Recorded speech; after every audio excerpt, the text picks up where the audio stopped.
Good morning, everyone. Welcome back from the break. My name is Gisèle Yasmeen. It's my honor to chair this next panel, which is entitled Autoethnographies of Academic Mobbing, Personal Narratives and Transformative Reflections.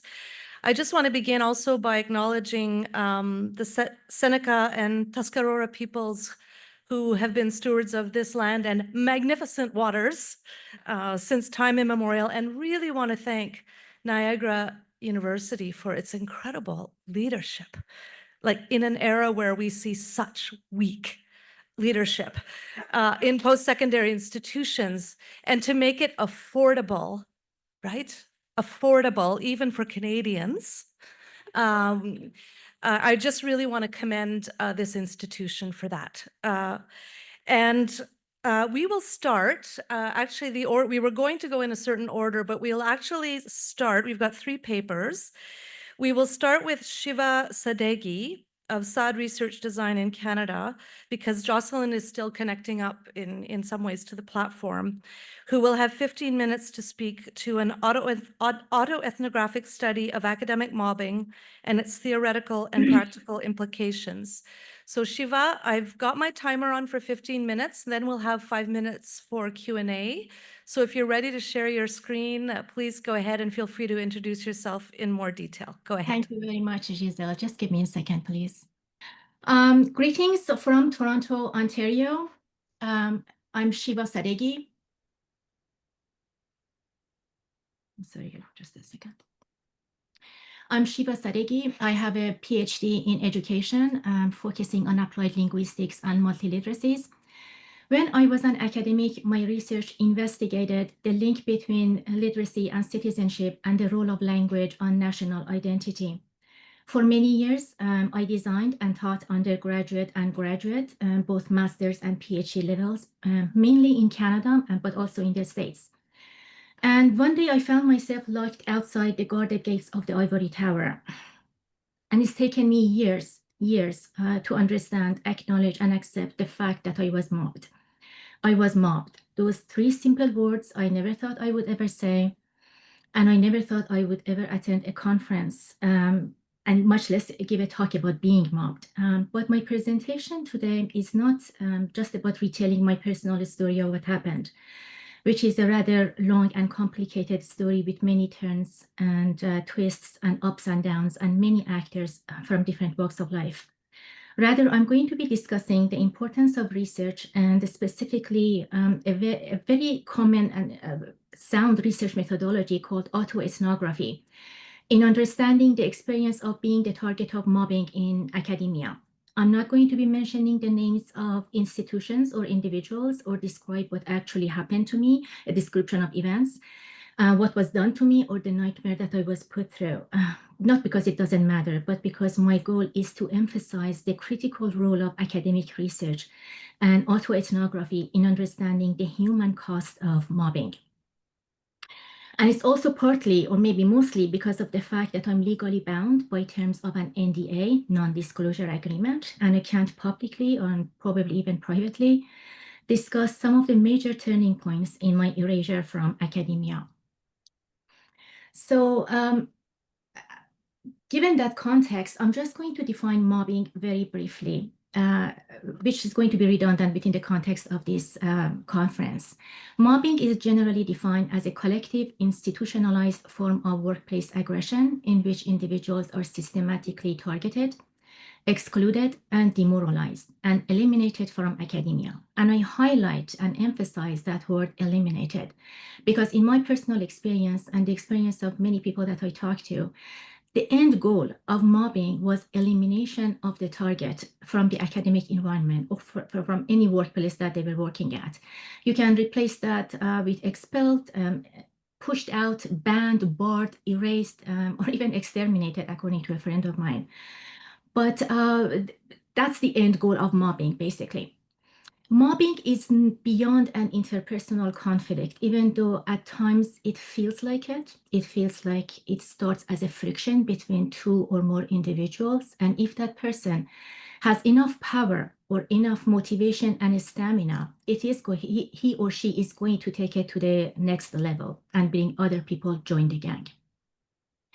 Therefore, mobbing is a deeply systemic issue and is enabled by hierarchical power structure that exists in academia, which we see very much like a pyramid, very top down, with power concentrated at the very top of this pyramid. So who is the target of mobbing? Basically, it could be anything or anyone. Sometimes seems to be picked randomly. Some of your very common variables are gender, race, skin color, ethnicity, language, religion, accent, geopolitics, age, you're too old, or in my case, when I started out, I was told you're too young, so go outside of academia, gain some experience, and then come back. Abilities or disabilities, ideology, if you carry a particular opinion or lack thereof, in my case, that I didn't have a political agenda and I wasn't really supported by any political group. Or sometimes something as petty as mannerism can even go down to the level of the way you look, the way you dress, your hair and makeup. So what is ethnography in the study of mobbing? If we break down the word ethnography at a very surface level, ethnography, autoethnography. Auto means self, and ethnography is a research method in anthropology, meaning the study of culture and cultural patterns. And I'm going to refer to autoethnography and AE interchangeably in my talk. AE is a qualitative research method and combines elements of autobiography and ethnography, focuses on the researcher's own experiences to explore and interpret broader cultural, social, or political phenomena.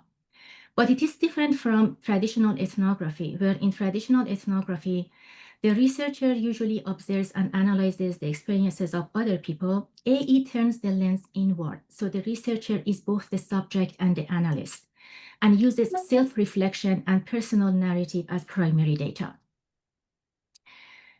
Autoethnography, or AE, has some key features, and I'm going to mention some of the major ones. The first one is, as I mentioned, data is your personal experience, because narrative is the site of knowledge production, and the researcher becomes the author and is very visible within the research and also within the lines of your narration. The second one is reflexivity, defined as self-reflection on research and practice, which acknowledges subjectivity rather than pretending to be objective or neutral. Another key feature is connection to culture. Autoethnography moves beyond mere autobiography by situating the self in the world and in relation to the others in the context of being mobbed.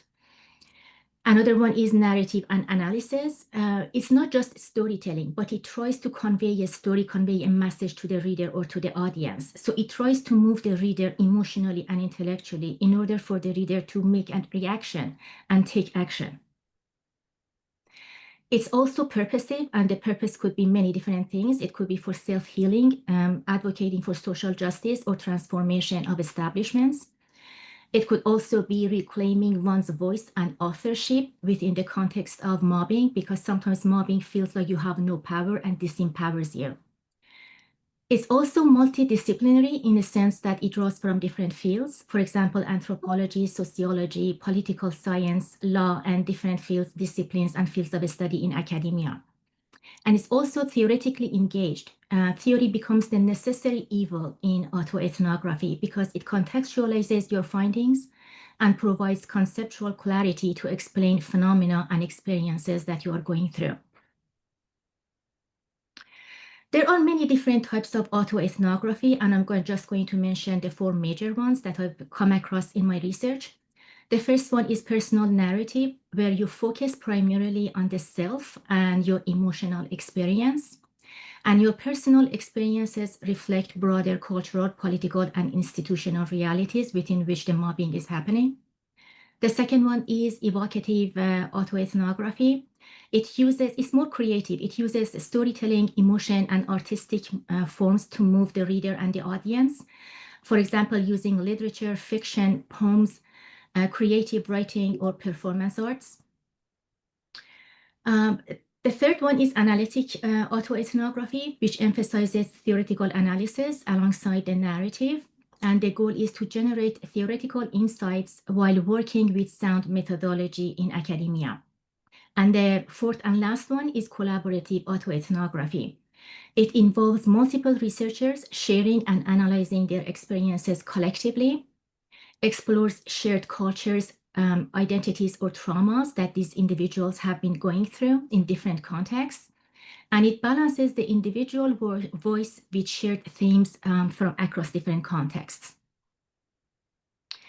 Now, why is autoethnography is significant in the study of mobbing? Because first, it exposes the hidden realities of mobbing, because we know that academic mobbing thrives in secrecy and silence of targets. And institutions often dismiss it as a personality conflict or performance issues. So autoethnography helps us uncover covert tactics such as exclusion, rumor, smear campaigns, gaslighting. It also reveals how mobbers use labels to weaponize mobbing and dehumanize their target. For example, using stereotypes, painting the target as aggressive, foreign, culturally incompatible, or the one that I really like, unfit. It also exposes institutional betrayal, human resources protecting the perpetrators, and DEI offices, DEI referring to diversity, equity, and inclusion, offering performative support. And I have personally found these DEI initiatives very toxic, promoting mobbing in many cases, because they tokenize marginalized scholars. Therefore, they legitimize silencing dissent and unpopular opinions. Autoethnography also captures emotional and embodied trauma. We know that academic mobbing is a psychological violence that dehumanizes the target.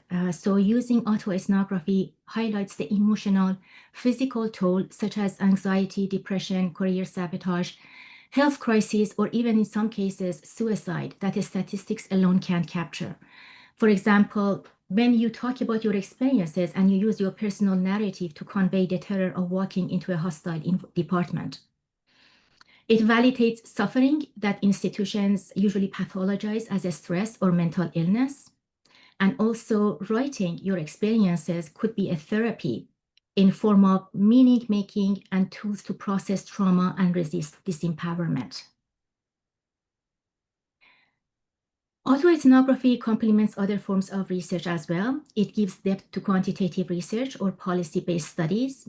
It highlights the need for institutional self-examination and reform.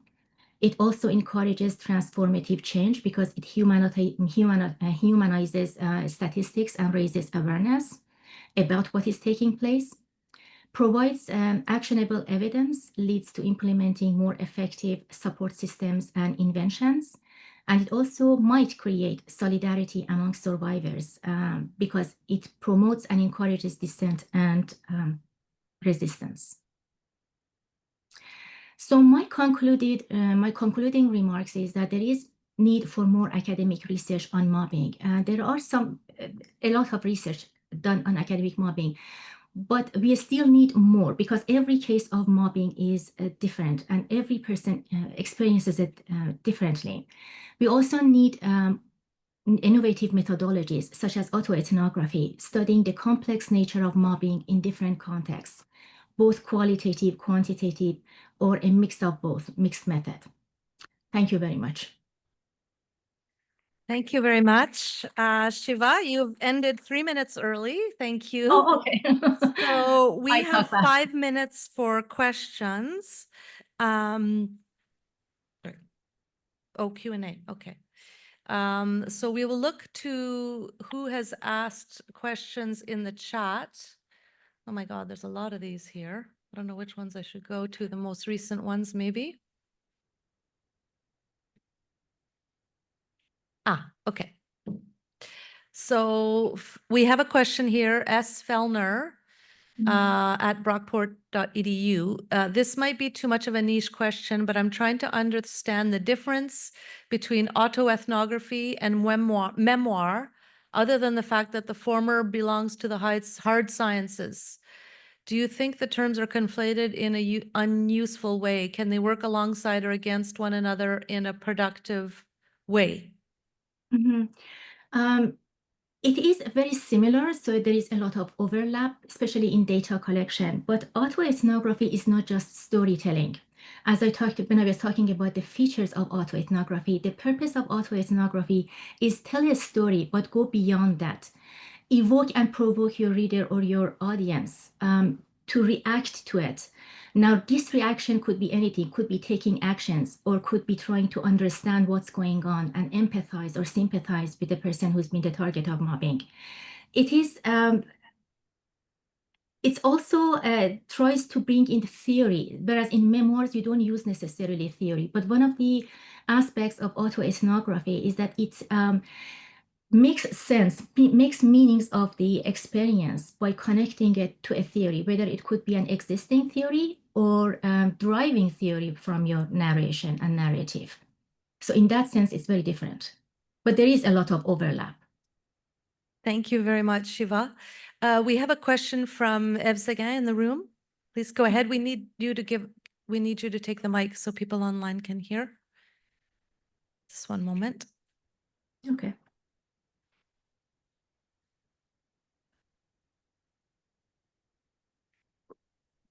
Hello. Hello. Thanks for your talk, Shiva. I have two questions and they're related.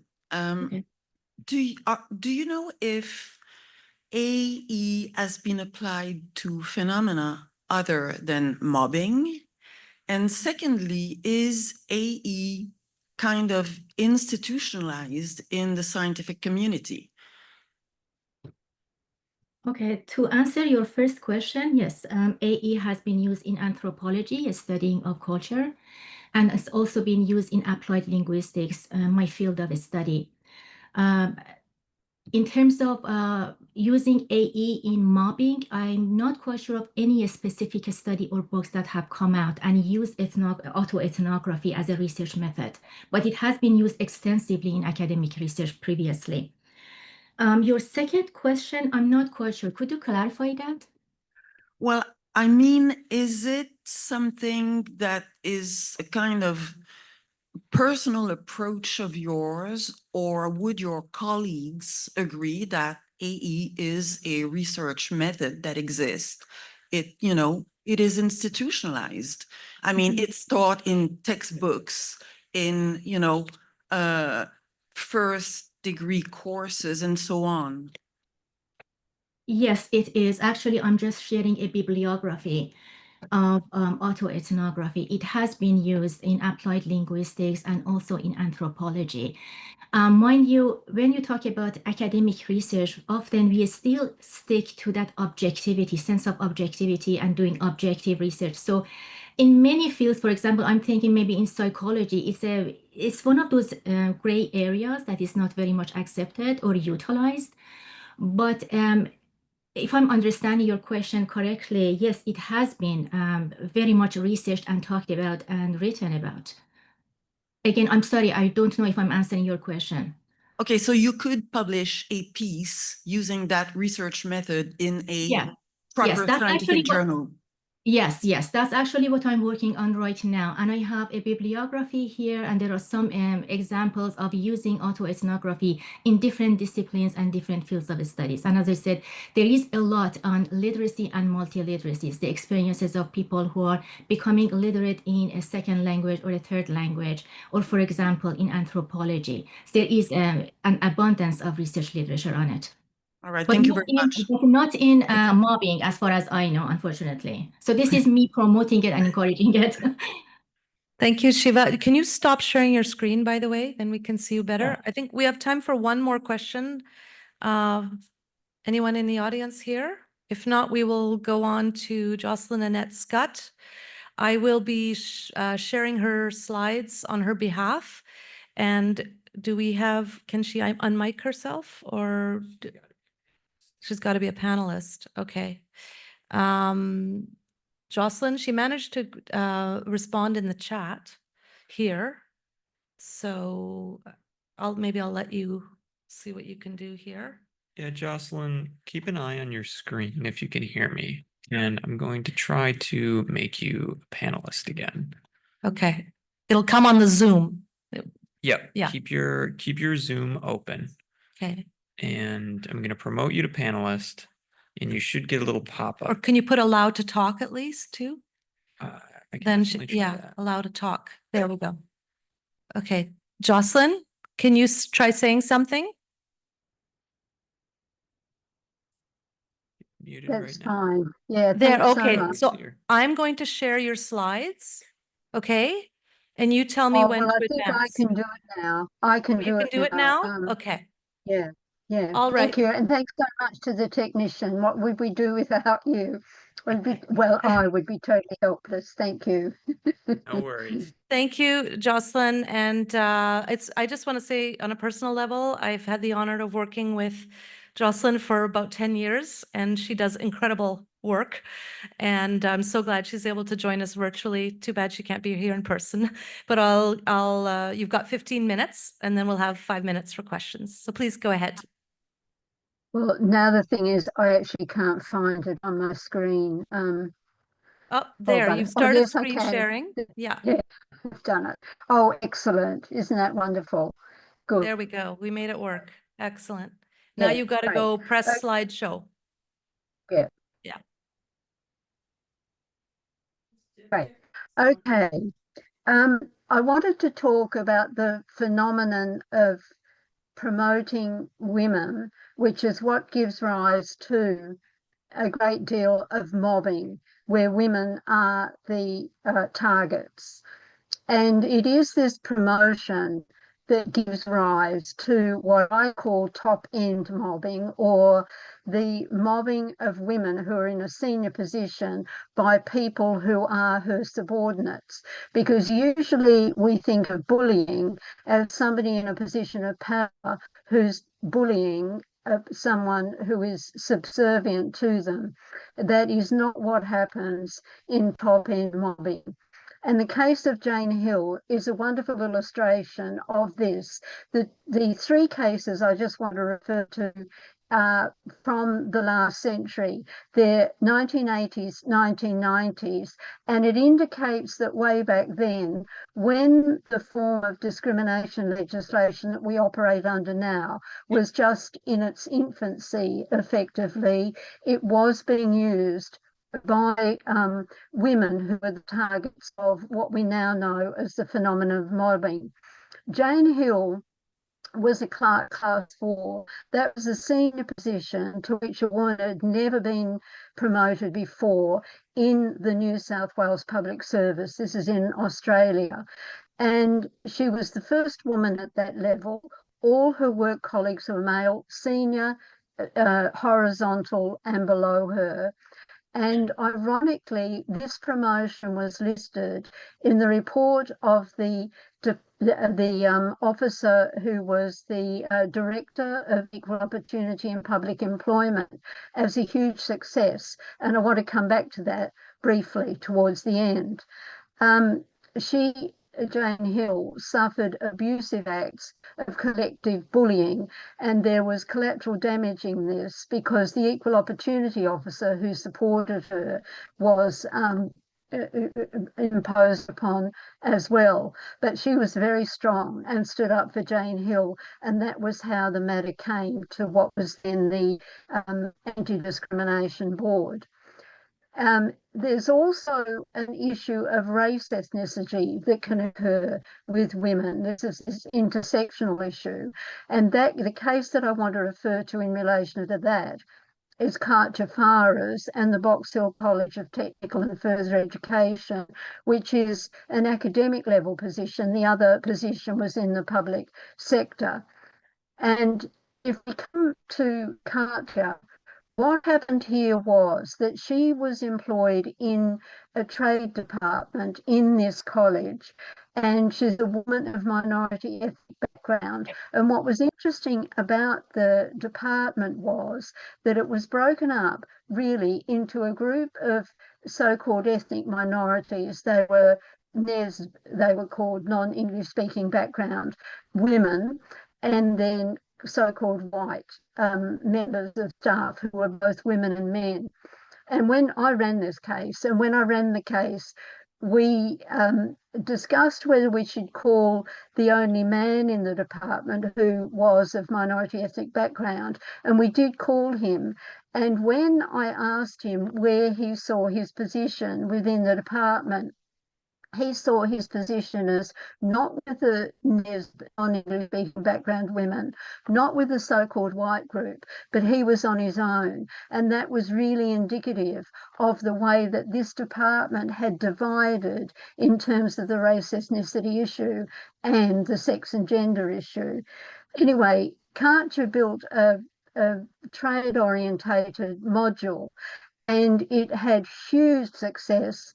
Oodles of students came to enroll, and the administrators, people who were her subordinates, Karcher's subordinates, did not come to help her take the enrolment. She had to deal with them all alone. When she had the course going, they gave her the worst location, the smallest room with the worst furniture, and not the proper support. And they simply, that was a part of the mobbing to which she was subjected because she was successful. And so we have this phenomenon of mobbing upwards or upward mobbing, which seriously undermines a woman leader's authority. It leaves her with limited alternatives, because does she put up with it? Does she work with the miscreants to overcome their antagonism? Does she split them up to decrease collective action against her? Or does she move them out of her division or her area if she's got the power to do that? Now, coming back to Jane Hill, because this is also illustrative of the same sort of phenomenon, though she suffered horizontal mobbing as well as mobbing from those who were her subordinates and no support in the immediate leadership. Karcher suffered in all those ways as well. But she was supported, as I said, by the Equal Opportunity Officer, Rohan Squirechuk.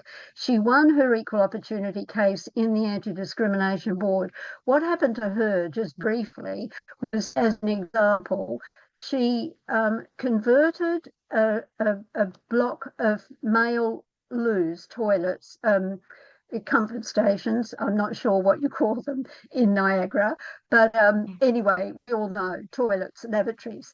She converted them from male to female because, as a woman, and the secretarial staff on her floor had to go 2 stories up or 2 stories down to a loo, and she had this one converted. Well, what happened then was that graffiti turned up on the walls with signs saying, you know, that the best place, the only place for a baby is in bed, and that ditch the witch, and other derogatory comments. She also found on the notice board next to her desk a sign advertising a brothel or escort agency with her telephone number. And then when they all went out to a lunch before the festive season break, she was told that goldfish she had swimming in a bowl on her desk had had the water drained out, so they'd all be there dying of lack of oxygen and water and so on over the break, and she couldn't get in to rescue them because she couldn't get back into the office. It was closed for the break. Well, when she came back, she found that it was a lie, and that all her anxiety had been for nothing, because the goldfish were swimming about quite happily, welcoming her back to work. What was interesting about the case, though, that was when she won, the Minister for Water Resources, who was a woman, Janice Crozio, said, "We're appealing, we're appealing." And the Premier of New South Wales, who was a man, Neville Wran, said, "No, we're not. This has got to stop, and we are not appealing. We will accept the decision and we'll do something obstructive about what's happened here." Back to this issue of mobbing upwards or upward mobbing, it deprives the woman of line management support, because whatever she does or tries to do, she runs the risk of being seen as promoted too soon. She can't handle it. The superiors classify her as deficient in management or human resource skills. She's subjected to the campaign that she's a bad boss, which becomes a real feature of this mobbing. And she's seen as the problem, and she can even be seen as the bully herself. What's wrong with her management style? She's a bully. With culture farers, there was an internal investigation which did find that there was discrimination. And in order to fix this, they were told, the department, that they had to go to a seaside town and have a live-in for the weekend. And just as an example of how culture in evidence said, this was like water dripping on a stone, because it was a whole lot of little issues. People would say, oh, this is a small issue, but they weren't small issues. They were really important to her and actually to the other non-English speaking background women. And they built up over time. And as an example, at this bivouac they had down at the seaside town, on the Saturday night, all the lights were turned down. Everybody was told to be quiet. And in came the head of the department with one of the men. And all the lights came up, happy birthday to Kevin, because it had been his birthday the week before. And they had wine, they had cakes, they had this, they had that, they had magnificent spread. And Carter actually went to the head and said, actually, it was Rowena, one of the non-English speaking background, when it was Rowena's birthday today, and that had been overlooked entirely. So the next day, what happened, but that the head of the department came in with a plate of what we would call fairy bread. You must have it in North America. It's bread with butter on it and hundreds of thousands sprinkled on it, and ostentatiously handed this to Rowena. Now, that wasn't an act against culture, but it was a part of this phenomenon that was going on in this department of institutionalized misogynistic racism. She did win her case, and we got the highest payout ever at that time of $55,000. It was 1992, and it was the highest award ever at that time. But of course, Karcher had gone off on sick leave, and we had psychiatric evidence that she would really be unlikely to recover.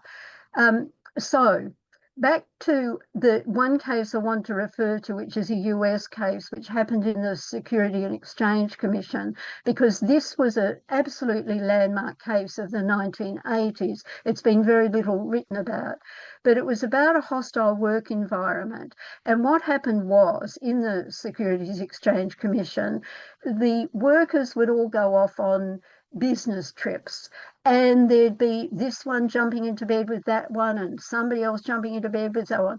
Affairs going on. It was institutionalized. And so the woman who took the case to the Equal Opportunity Commission complained that people were being promoted because of those with whom they'd had sexual relations, and she had not been promoted because she hadn't engaged in this conduct. What the court said was that her perception that the promotions were based in this culture was not correct, but it didn't mean she didn't have a case. She did have a case, because the hostile work environment was created by this idea that you had to go along to get along.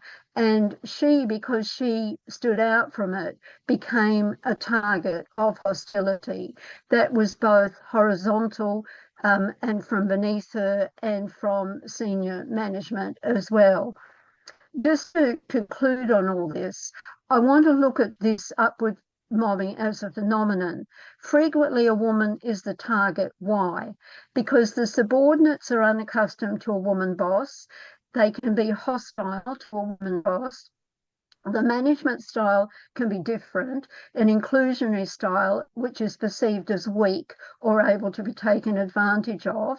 But if the management style is the same or masculine, then firmness can be seen as dominating and aggressive, and even misrepresented as bullying. If the woman, and she will be, perceived as a change maker by those not wanting change, that's when this phenomenon occurs. And if she took the post that was expected to be filled by somebody, a man, who is now subordinate. And I've just got a note here to the case of Deirdre Harrison, which is also a New South Wales case. And this is a perfect example where she put herself on the promotions list. Now, because she didn't get promoted, and what they said when she took the case to the Anti-Discrimination Board was that she was aggressive. Well, she was aggressive because she had the temerity to put herself on the promotions list. But as she said, if she hadn't put herself on the promotions list, she wouldn't have a chance of being promoted. But if she puts herself on the promotions list, she's seen as aggressive, and therefore she's not appropriate as promotion material. Also, what happens in this phenomenon is that the head of the agency who appoints this woman, who promotes her, sees glory for himself in this appointment because he's snaffled up this woman who is perceived, she's been written up in the newspaper, everybody thinks she's wonderful, she's doing media and so forth. And he manages to grab her for his agency and put her in this prominent position. Well, now he finds that his prized appointment is not just going to go along to get along, that she's doing exactly what she is talented for, and that is being a change agent. But no, Jocelyn, I need you to wrap up in quickly, please. yes, You can I'll wrap do up. that. Yeah. And so what happens then is that this horizontal discombobulation occurs, that people from below can engage in the antagonism because they know that the person at the top will do nothing about it, and therefore they're saved. So the problem is, even with education, we always say, well, we need education about this, but we need more than that, because the education is not sufficient. If it were, we've been having education about this for decades, but it's still continuing. Therefore, we need to think more constructively about what we can do. Thank you. Sorry, I went over time. Thank you very much, Jocelyn. Wonderful. We do have a few minutes for questions, so I'll just look first to see if there is anything in the chat. I can't see anything here, so I'll take a few questions from the room. Ah, yes, please, go ahead. Mike is coming.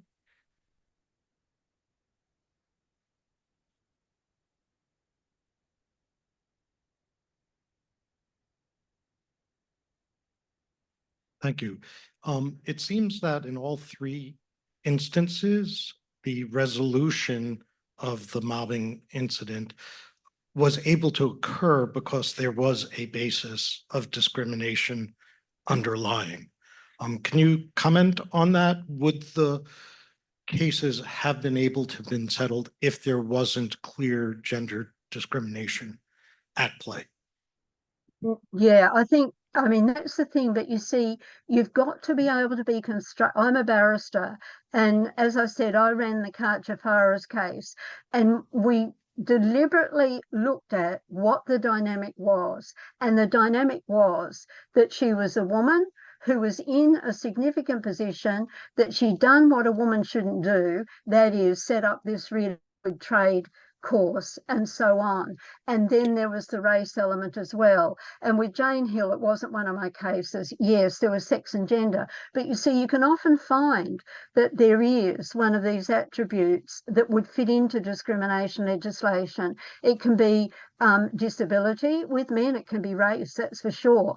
And there are other, if you go through, or family responsibilities, it can be about caring responsibilities, and we need to think creatively as to how we can use the law that's there.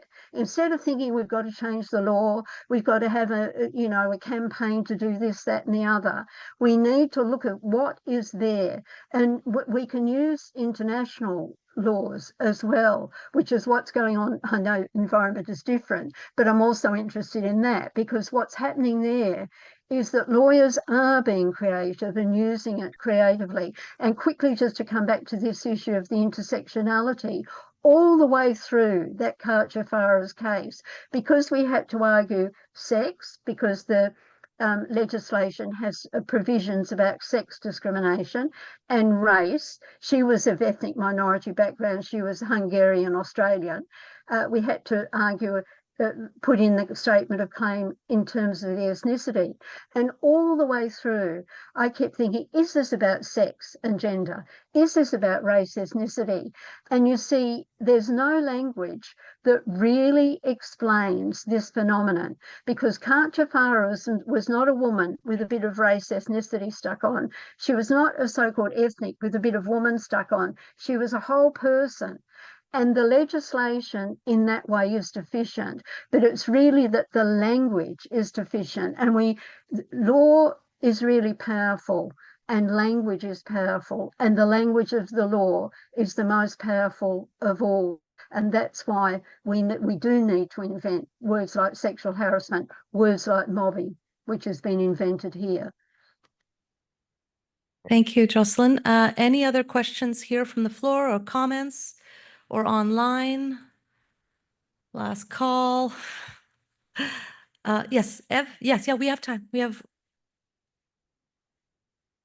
Thank you, Jocelynne, for your presentation. I was thinking that in the past, perhaps 5 or 6 years in Quebec, where I live, there's been a number of, in the media, a number of females in power who have been accused of being bullies, okay?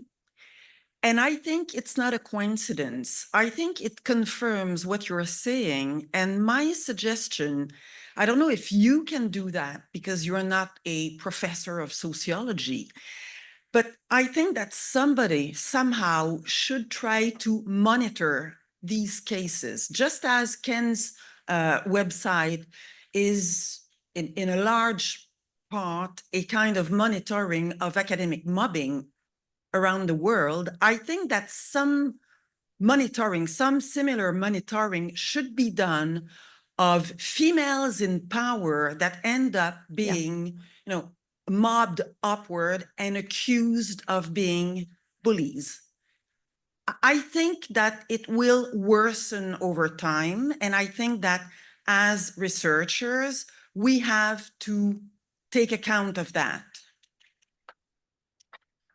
Absolutely. I think you're correct. I mean, I'll give you a really quick example. A case where the woman was in a senior position. She was running an agency where she was putting into effect discrimination legislation.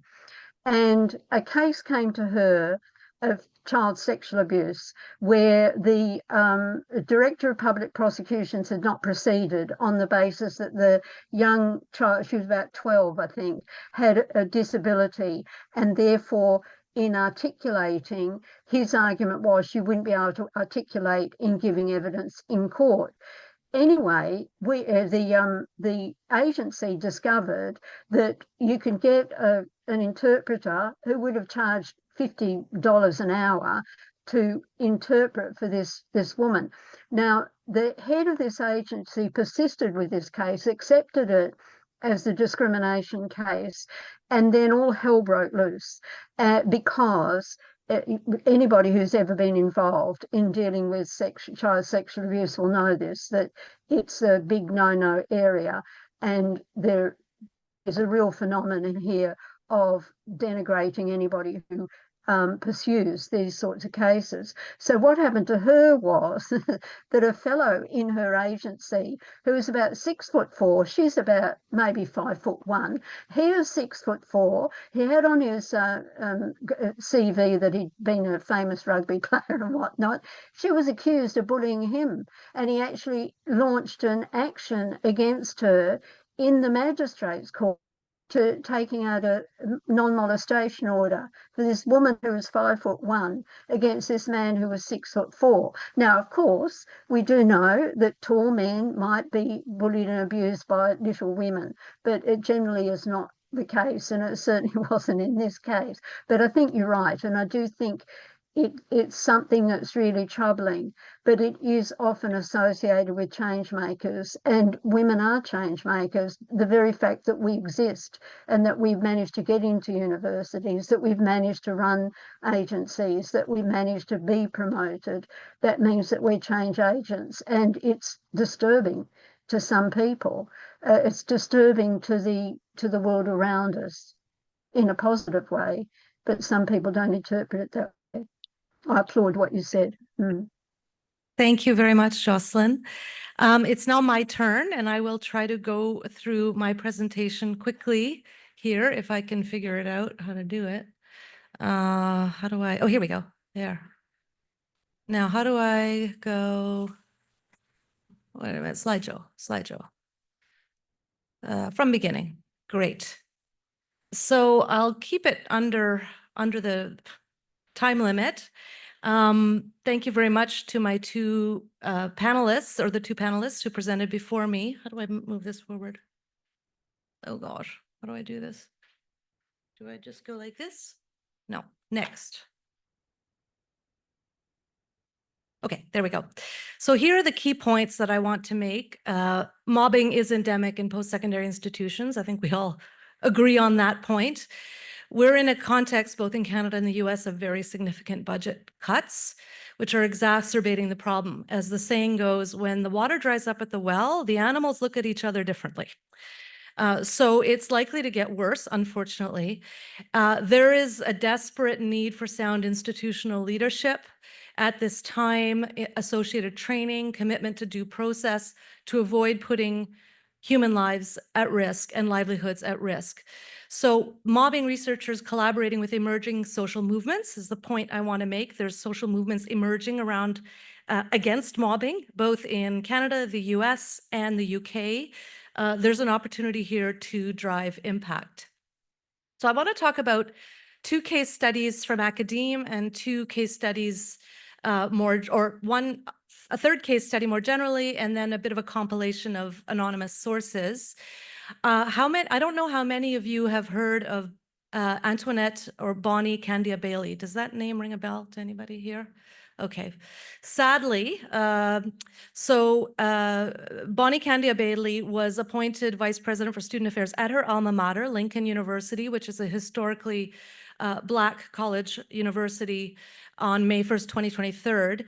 She died by suicide in early January after being fired purportedly for poor performance, but there was never a performance improvement plan put in place. She did have a negative performance evaluation with her president, who in an unusual way was a white man leading a Black institution. So I'm not saying necessarily that was at play, but that's an interesting fact to note. And she took her own life. She had gone above his head. She had complained to the Board of Governors. And the Board of Governors did nothing about her complaints, about her situation. She accused the president, John Mosley, of breaching confidentiality on her mental health status. So there were medical records which were breached. As I mentioned, she wrote to the board that kind of egged on those who were trying to push her out. And she suffered the typical stereotypical aggressions. Black women are angry, aggressive, difficult to work with, and so on. So she has now become the face of a very inspiring campaign in the US called End Workplace Abuse, which is spearheaded by two women from Rhode Island who have volunteers going from state to state, bringing in legislation. They mostly talk about bullying, but they have talked about mobbing, and I learned a bit about mobbing from some of the resources that they have shared. The second is a Canadian example. I'm not sure how familiar some of you may be with this, maybe the Canadians. Pamela Haruchio Sugiman, a Japanese-Canadian Dean of Arts, she was in her second term. She had been renewed with flying colors at Toronto Metropolitan University, which used to be known as Ryerson. She had taken a bereavement leave to mourn the loss of her only child, a daughter of 27. I don't know what happened, but her daughter passed away. Expecting to have coffee with her boss, the provost, on her first day back to catch up, is brutally terminated. Completely blindsided. Now, fortunately, she has a substantive position to go back to, so that's, but the faculty in the Faculty of Arts create an open letter saying what happened to Pam. There were 337 signatories to that letter. That then resulted in an article in the student newspaper last August. And then an article in the Globe and Mail, and then you saw the knives come out. Oh, apparently she hadn't managed her budget effectively. Well, why didn't they give her a year, say, okay, you didn't meet your numbers, we've got cutbacks, you've got a year, if you don't meet your numbers, you're out, right? And then, of course, the troll comments are always the worst, right, in these newspapers, assuming that, okay, the only reason she was hired in the first place was because she was a minority woman. Anyway, she is still in disbelief. I have not spoken to her directly, but I know people who know her, and it's been reported in the media. Lisa Laflamme. How many people know the Lisa Laflamme story? Yes, the Canadians know her. So Lisa Laflamme is a distinguished journalist. She had a 35-year career and was a former national anchor of CTV News in Canada. And suddenly she was informed 3 years ago in June 2022 that her contract would not be renewed, that she was being terminated. See, she got, of course, legal advice. She negotiated a settlement, and then she came out. If we have time, we can watch the video. We probably don't, but maybe if we can score a bit of extra time somewhere in the program, we could all watch it. The video went viral. So she talks about how a business decision was made. She was replaced by a younger man, minority man. Anyway, she's a whiz with the media, obviously, right? She knows what she's doing, and she's a national figure. So the video went viral all over the world, actually. It resulted in Bell issuing, the parent company of CTV, issuing a statement regretting how they had handled the termination. And there were a lot of accusations of both sexism and ageism. So she had gone gray during the pandemic. And apparently there had been a comment by her boss saying, well, who let her go gray? And there was a whole, openly gray, as they say. Anyway, there was all sorts of campaigns. Wendy's had a campaign featuring gray hair, L'Oreal, I think, and others. So anyway, it went south very badly for the company. So that they ended up putting the VP who had made this decision with his superior's consent on leave, investigating, but he eventually resigned or was reassigned, may have left. I don't know what the circumstances were, but this was something that gives all mobbing targets a bit of hope. But of course, she's a bit of a unique situation, right, in terms of how she knows how to handle things. And then maybe a little bit of a potpourri of all the other cases that have come across my desk in recent years that appear to be due to mobbing. And I don't want to be presumptuous. I mean, sometimes there are, other factors at play. It may not be a mobbing. I don't necessarily know the detail, but they look and feel like mobbings. These result in costly settlements, like how much is being paid in settlements, with public funds sometimes, lawsuits, destroyed careers, and the suicides. I mean, that is the absolutely worst outcome. We all know of cases that aren't reported in the media, and there's some patterns here that are emerging. Obviously, this punishment of speaking truth to power regarding an important financial and HR concern or strategic matter. So in Lisa Laflamme's case, she had disputed her boss, saying she wanted more funds allocated to cover Russia's invasion of Ukraine. And they disagreed. It's like, well, it's fine, they disagreed, but she brought up her point and she made her case. So it looks like there may have been some punishment for that. No adherence to documented policies and procedures regarding performance objectives and evaluations. So people accused of poor performance who have never had performance objectives, who've never had a performance evaluation. No anonymous complaints. Oh, that's a good one. Anonymous complaints that are not discussed, investigated, despite policies, institutional policies requiring it. Oh, why not? Oh, people are afraid. They're afraid. That's it. So, that it happens in other settings as well, not just academe.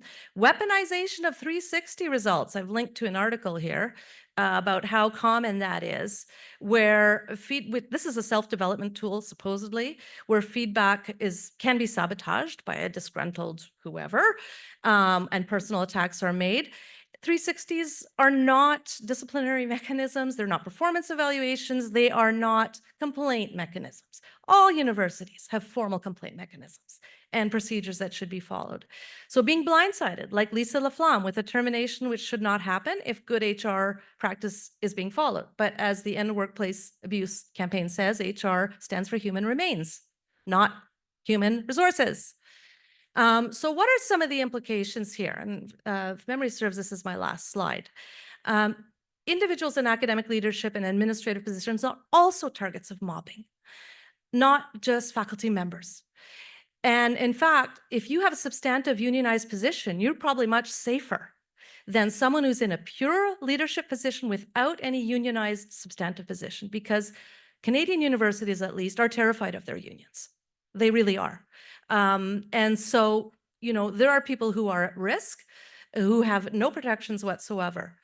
The lack of due process adhering to institutional HR policies and procedures is a key factor in the mobbing process, with little or no accountability. So, you know, who is holding public institutions with public funds accountable for not following their own policies and procedures? Do we need, this is a question as a newbie here, do we need to think about attempted or mini mobbings that result in a partial ostracization? But, you know, universities can be huge. I mean, we're talking 50,000 or 100,000 individuals, lots of different faculties. So it's hard to turn absolutely everyone against an individual. So, you know, but they may be successful because of the leadership or the power of the people involved. Fear of speaking out against mobbing persists, and while unions should be the voices of all worker rights, unfortunately, they often are not, and they don't have this on their radar. So can we get associations and unions thinking and talking more about mobbing and how to handle public attention in the media? That is really, really critical. When things hit the papers, we're not all Lisa Laflamme, and it really backfires on the targets. Those who have made the decision will do everything to protect their reputations, to protect their decision, and to cast doubt on the person who was targeted. Do we need better data on what happens to mobbing victims? I mean, it's a public health issue, right? It's a public health issue. So, you know, what's the suicide rate? What is the, you know, rate of illness, chronic illness, et cetera? So in terms of an agenda, I mean, obviously, we need to be cautious on judging situations if we don't know all the facts. We can't give the impression that be naive. All HR issues are mobbings, or they're all the same. Of course not. The End Workplace Abuse campaign is something I think scholars should consider getting involved with. Same thing with the UK campaign. Canada, would be nice if there are some little budding campaigns in parts of Canada, but is the focus on psychological safety the right strategy? I'm asking myself questions because I don't think there's any such thing as psychological safety. I'd be satisfied with institutions following their own policies and procedures, but I'd like to talk about that and see how other people feel. If we did another campaign in Canada, would it be more effective to, again, make employers accountable? What are the major takeaways that can best inform praxis? How do we put this into sound bites? Take, you know, inspiration also from other campaigns. I mean, child abuse used to be acceptable in our society. Domestic abuse used to be acceptable. This is another form of abuse. It's not acceptable. And I see this conference and this scholarly community reflects a societal evolution, as does the social, you know, the social movements also reflect where society is at. So this is an issue whose time has come. I mean, that's why we're here. And so that gives me a lot of hope. What are the policy gaps? Like, can we look at jurisdictions and say, okay, where are the knowledge gaps? Where are the policy gaps? And we need restorative justice approaches. That is my final point, is our justice system is about money. It's about property. It is not about restorative justice. Indigenous peoples have interesting approaches in parts of Africa, Ubuntu. I mean, there are non-Western approaches to justice that are more restorative than the confrontational system we have now. So thank you very much. I look forward to questions and comments. I forgot to turn on my timer, so we may be over time. Do we still have time for 2 minutes, maybe? Okay, so I stopped my share. There we go. Terrific. Thank you. I'll look at the chat. No, that's a technical. Oh, Peter Wiley. Okay.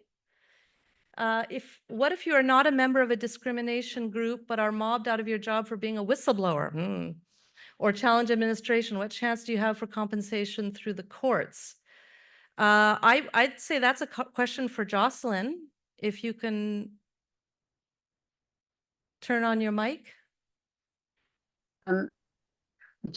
Generally, there is whistleblower legislation, and then you can take an action through the courts under whistleblower legislation. But it really is extremely risky, and there is a need to strengthen whistleblower legislation because people who do come out and who do report are extraordinarily vulnerable. There's no question about that.